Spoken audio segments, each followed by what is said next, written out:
Welcome back. Small businesses have been hit particularly hard during the pandemic. Many have been forced to shut down, and others are on the brink of closing their doors for good. But as more Americans get vaccinated and states start to ease restrictions, there could be some light at the end of the tunnel. Shark Tank's Barbara Corcoran is here with some advice for small businesses trying to navigate this pandemic. Barbara, good morning. Thank you so much for being here. Thank you very much for having me. I appreciate it. So tell me, what should struggling small businesses be doing right now that things are slowly starting to reopen? Well, they should be anticipating that they will definitely reopen, and they should have all their ducks in order and know exactly what's in their toolkit and how they're going to use everything. Because people who are going to wait and just have a reaction to things slowly improving are going to find that competitors are going to be there faster.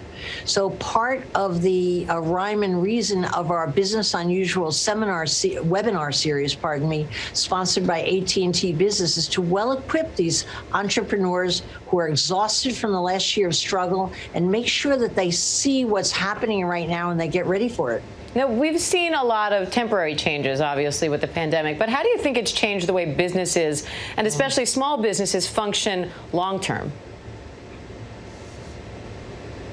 Well, they've had to be able to totally change their model to respond to the new customer. When you're in business, you're never really in charge. Your customer's in charge. If they don't like you, if they disappear, if they buy from someone else, if they're unhappy with your quality of service or how you deliver your goods, they just quietly go on to someone else. What's interesting about this pandemic is customers left en masse the businesses that they were accustomed to buying from, not because they had a choice in the matter, but they had to do buying very differently. I mean, I don't know how it is exactly on the street where you live, but almost every shop that I frequented and did all of my buying, local businesses that I believe in supporting, most of them went out of business. And now I am 95% an online shopper.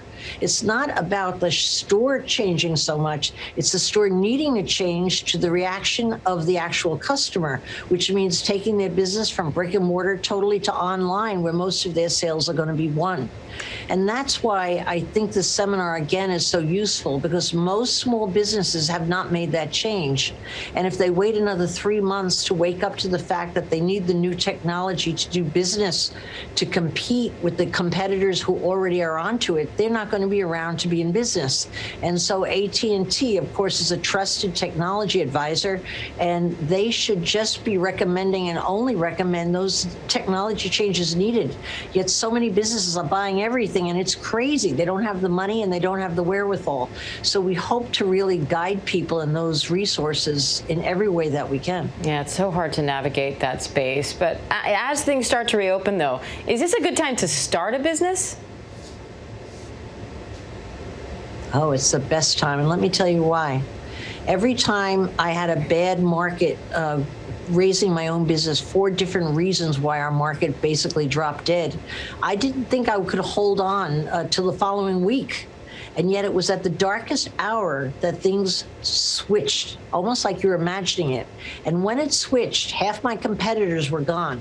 Not that I would wish them ill, not that I love them, but I wasn't wishing they'd go out of business. But the ranks had thinned, the customer had changed, and the customer was ready for a whole new kind of service, a whole new face, a whole new business. And you just walked right into those spots. So is this a good time to start a business? There's never been a better time. But looking at it from the outside, most people would think I should wait it out and see how it pans out.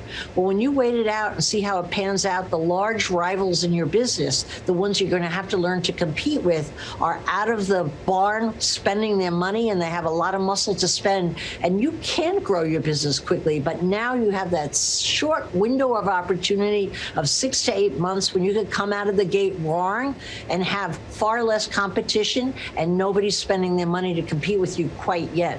And that first impression counts for so much. Now, Barbara, as an investor, though, what kind of businesses are you paying attention to as we start to come out of this pandemic? Well, I don't approach it like a left brain kind of way. You would think that I should say, well, transportation is going to be big. The travel business overall, the entertainment is going to be big. People are going to make up for lost time. I totally believe that. But when it comes to buying into a business, whether it be on Shark Tank or independently of Shark Tank, I keep my eye on the ball. And the ball is the nature of the entrepreneur. How smart are they? How much risk can they take? How much of a gut do they have to go through the bad times again and again and keep popping up and showing up? And when I keep my eye on that ball and simply choose individuals versus businesses, I always make money. Every time I let my brain kick in and think, well, this makes sense or that makes sense, it's never where the game is played. It's always totally dependent on the individual. If you see a business that's had enormous success, it's never because they were in the right space. Technology, of course, weighs in there, but 99% of those businesses were headed by individuals that could see the future and act on their own gut instincts and move quickly when others couldn't. And so it's the individual that's the name of the game. That's entirely what I use to invest today. And starting today, you mentioned your webinar series. It's completely free, and as of today, you're actually extending that. It's called Business Unusual, and it aims to help small businesses succeed in this rapidly changing environment. So tell us a little more about the course. You referenced knowing what's in your toolkit. So what is there? What do you hope entrepreneurs get out of this? Well, you have to know there's so many things that go into building a successful business, and each of those elements have been stressed out in the last year because it almost doesn't allow that ability, if you have it, to come to the fore. But now it's different. Some of the tools that every great entrepreneur needs now more than ever is how do you hire the right people back, or do you not hire them back? Do you hire new people as the business starts to pull forward? And what do you do to motivate those people? You know, the business owners are mistrustful of the economy, as are the employees. They're not walking into jobs today like they walked into 2 years ago, believing they would have the job 6 months out. Everyone's mistrustful. How do you shore them up? What do you communicate to your customer, no matter what your business is, that you have safety protocols, that they come first, that you're worried about cleanliness? And how do you communicate that? And then also, how do you even get the attention of the customer to let them know that your restaurant just opened? There are many restaurants in my neighborhood that are reopened, and we're all in the habit of seeing the same facade and assuming they're closed. But the smart restaurants are thinking of a gimmick to get people in. They're redoing something in their signage, even if it's changing the color. They're bringing their staff onto the street, handing out menus. It's the people that are really aggressively thinking that they can assume that people will just, of course, know they're in business again. It just doesn't happen that way. Part of the reason we're doing this seminar is because there are so many tricks to the trade that every entrepreneur can use and cross-fertilize from one industry to another, and they're not thinking about it. And it's not like it's genius ideas, but it's to wake people up and think, what can you try? Here's a menu of 50 things. What's the best thing to try to get your business back in high gear? Because there's so much to be gained right now. There's a one-time opportunity when the large competitors are still asleep, not spending money, and you could go in there and steal their market. And so that's what's important in the seminar. You just have to go on 888barbara.com, and if you can't attend it at 2 o'clock today, no problem. The first 12 are on demand. There's 4 live seminars to follow whenever you care to watch them. But you will get a lot out of them. I have no doubt about that.